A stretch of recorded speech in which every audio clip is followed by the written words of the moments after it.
اس نے چابی لاک میں گھمائی ہی تھی کہ گیٹ کے اس پار سے زارا آتی دکھائی دی۔ وہ دروازہ کھول کر مسکراتی ہوئی سیدھی ہوئی۔ یا مجھے تو کوئی میل نہیں آئی۔ زارا نے ادھ کھلے گیٹ کو دھکیل کر اندر قدم رکھا۔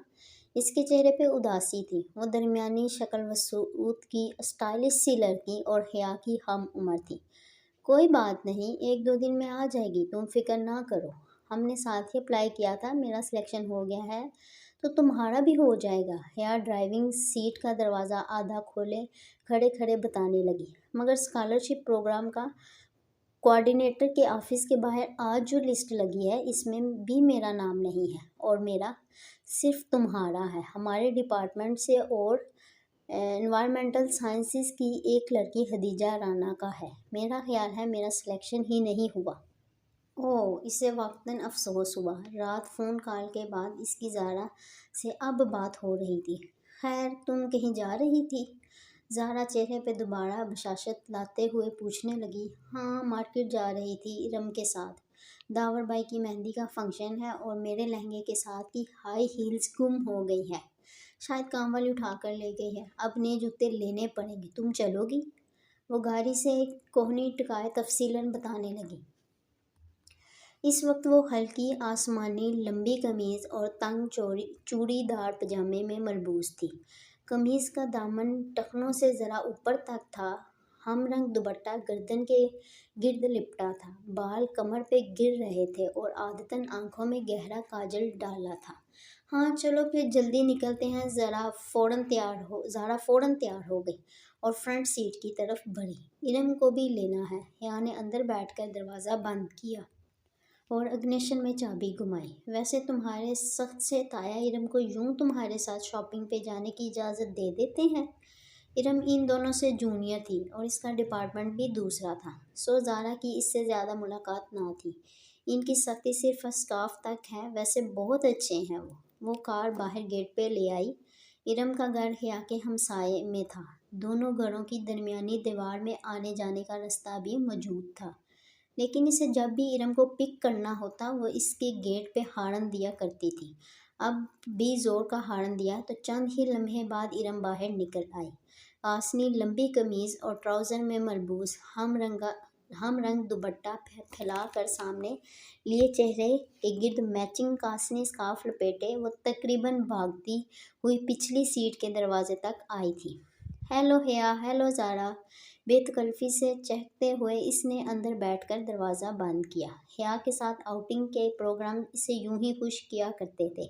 کیسی ہو ارم؟ تم سے تو ملاقات ہی نہیں ہو پاتی۔ زارا نے ترچھی ہو کر رخ پیچھے کو کیا۔ آپ کا ڈپارٹمنٹ دور پڑتا ہے نا، تب ہی۔ اور ہاں، حیا بتا رہی تھی آپ لوگوں کا ترکی کا سلیکشن آ گیا ہے۔ میں سلیکٹ نہیں ہوئی، حیا ہو گئی ہے۔ خیر، اس میں کوئی بہتری ہوگی، تم نے نہیں اپلائی کیا تھا؟ ابا اجازت دیتے تب نا۔ وہ اداس ہو گئی۔ ویسے پیرنٹس کو اتنا سخت نہیں ہونا چاہیے، زارا نے کہا۔ حیا نے تادیبی نظروں سے اسے گھورا کہ کہیں پہلے سے احساس کمتری میں مبتلا ارم مزید اداس نہ ہو جائے، مگر زارا گردن موڑے پیچھے دیکھ رہی تھی اور ارم حسب توقع اداس ہو گئی تھی۔ ابا بھی پتہ نہیں کس پہ چلے گئے۔ اتنی گرمی میں اسکارف لینا آسان ہوتا ہے کیا؟ اور پھر کل مہندی کے لہنگے کی بھی آدھی آستین نہیں بنانے دی مجھے۔ حیا کی بھی تو آدھی آستین ہے، اتنی اچھی لگتی ہے، مگر ابا زارا بھی سلیمان چچا کی طرح نہیں ہے۔ ارم تمہیں آج کیا لینا ہے؟ میں نے تو جوتے لینے ہیں۔ اس نے کوفت چھپاتے ہوئے بات کا رخ بدلا۔ ارم کا ہر وقت کا شکایتی رویہ اسے بے حد برا لگتا ہے۔ چوڑیاں لینی ہے، مگر لہنگے کے بلاؤز کی فل سلیوز کے ساتھ چوڑیاں اچھی بھی نہیں لگیں گی۔ وہ منہ بسوڑے پھر سے شروع ہو گئی تو حیا نے سر جھٹک کر سی ڈی پلیئر آن کر دیا۔ عاطف اسلم کا گیت بلند آواز سے گونجنے لگا تو ارم کو خاموش ہونا پڑا۔ جناح سپر مارکیٹ پہنچ کر ارم تو چوڑیاں ڈھونڈنے نکل گئی، جبکہ وہ دونوں میٹرو شوز پہ آ گئیں۔ یہ گولڈن والا جو تیسرے نمبر پہ رکھا ہے، یہ دکھائیں۔ بہت دیر بعد ایک اونچی ہیل اس کی نظر میں جچی تھی۔ یہ والا میم۔ سیلز مین نے پورا جوڑا نکال کر اس کے سامنے رکھا۔ وہ زمین پہ پنجوں کے بل بیٹھا تھا، جبکہ حیا اور زارا سامنے کوچ پہ بیٹھی تھی۔ پہنا دوں میم؟ بہت مؤدب اور شائستہ انداز میں پوچھتے ہوئے سیلز مین نے ہاتھوں میں پکڑا جوتا اس کے پاؤں کے قریب کیا۔ یہ خوبصورت ہیلز میں مقید تھے۔ میرے ہاتھ نہیں ٹوٹے ہوئے، میں خود پہن سکتی ہوں۔ جی شیور، یہ لیجیے۔ سیلز مین نے مسکرا کر جوتا اس کی طرف بڑھایا۔ اس نے اسے یوں پکڑ کر رکھا تھا کہ اسے تھامتے ہوئے حیا کی انگلیاں لازماً اس کے ہاتھ سے مس ہوتی۔ سامنے رکھ دو، میں اٹھا لوں گی۔ اس کے روکھے لہجے پہ سیلز مین نے زیر لب کچھ گنگناتے ہوئے جوتا سامنے رکھ دیا۔ پھر بل کی ادائیگی کے بعد کاؤنٹر پہ کھڑے لڑکے نے بقیہ رقم اس کی طرف بڑھائی تو حیا نے دیکھا چند نوٹوں کے اوپر 5 کا سکہ رکھا تھا اور لڑکے نے سکے کو یوں پکڑ رکھا تھا جیسے سیلز مین نے جوتے کو، تاکہ اسے تھامتے وقت لازماً اس کا ہاتھ ٹکرائے۔ شکریہ۔ حیا نے نوٹ کنارے سے پکڑ کر کھینچے۔ سکہ لڑکے کے ہاتھ میں رہ گیا۔ میم، آپ کا سکہ۔ لڑکے نے فاتحانہ انداز میں سکہ اس کی جانب بڑھایا کہ اب تو لازمی پکڑے گی اور یہ سامنے رکھے صدقے کے باکس میں ڈال دو۔ وہ بے نیازی سے شاپر تھامے پلٹ گئی۔ زارا نے بے اختیار قہقہ لگایا۔ اس لڑکے کی شکل دیکھنے والی تھی حیا۔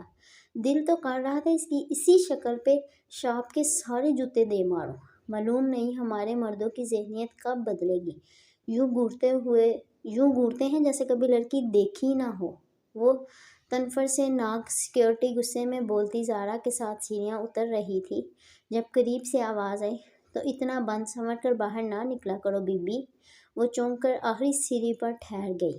وہ ایک معمر خاتون تھی، بڑی سی چادر میں لپٹی ہوئی، ناگواری بھری نگاہ اس پہ ڈال کر آہستہ آہستہ اوپر زینے چڑھ رہی تھی۔ ایک تو لوگوں کو راہ چلتے تبلیغ کرنے کا بہت شوق ہوتا ہے۔ وہ اور بھی بہت کچھ کہتی مگر زارا اس کو کہنے سے تھامے وہاں سے لے کر آئی۔ تب ہی ارم سامنے سے آتی دکھائی دی۔ اس کا سینے پہ پھیلا دوپٹہ اب سمٹ کر گردن تک آ گیا تھا۔ اس نے کچھ خاص شاپنگ نہیں کی تھی، شاید وہ صرف ان کے ساتھ آؤٹنگ پہ آئی تھی۔ میٹرو سے وہ اسکوپ چلی آئی کہ کچھ ہلکا پھلکا کھا لیں۔ رات کی دعوت تو تایا فرقان کی طرف تھی جو وہ بیٹے کی شادی کے لیے جمع ہوئے خاندان والوں کے لیے دے رہے تھے۔ میرے لیے پائن ایپل سلش منگوا لینا، میں زارا بیکری سے کچھ لے لوں۔ ارم جھٹ باہر کو لپکی۔